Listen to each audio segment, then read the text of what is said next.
بسم الله الرحمن الرحيم. سيقول السفهاء من الناس ما ولاهم عن قبلتهم التي كانوا عليها قل لله المشرق والمغرب يهدي من يشاء إلى صراط مستقيم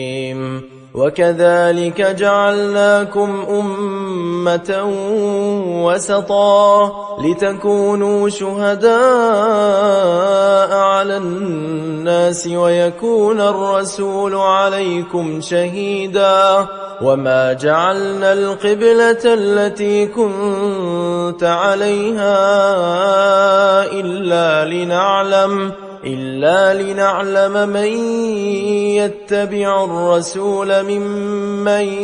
ينقلب على عقبيه وإن كانت لكبيرة إلا على الذين هدى الله وما كان الله ليضيع إيمانكم إن الله بالناس لرءوف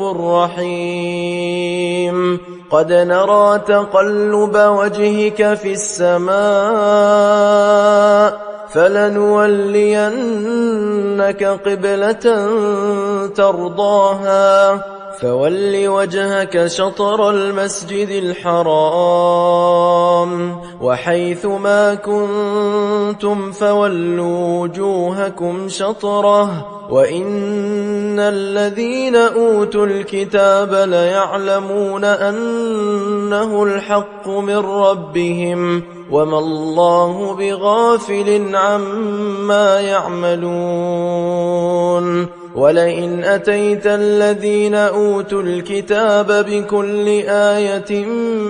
ما تبعوا قبلتك وما أنت بتابع قبلتهم وما بعضهم بتابع قبلة بعض ولئن اتبعت أهواءهم من بعد ما جاءك من العلم إنك إذا لمن الظالمين الذين آتيناهم الكتاب يعرفونه كما يعرفون أبناءهم وإن فريقا منهم ليكتمون الحق وهم يعلمون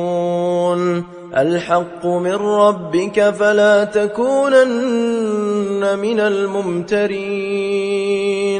ولكل وجهة هو موليها فاستبقوا الخيرات أينما تكونوا يأت بكم الله جميعا إن الله على كل شيء قدير ومن حيث خرجت فول وجهك شطر المسجد الحرام وإنه للحق من ربك وما الله بغافل عما تعملون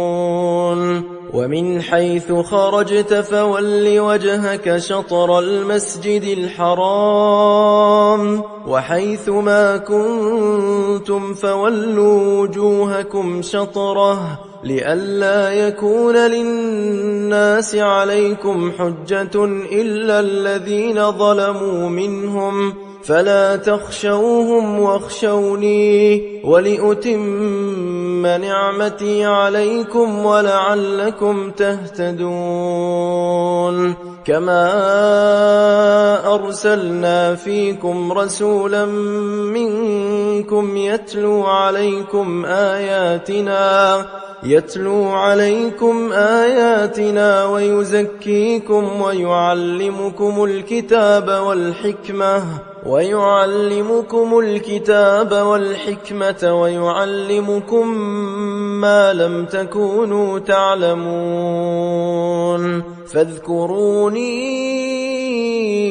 أذكركم واشكروا لي ولا تكفرون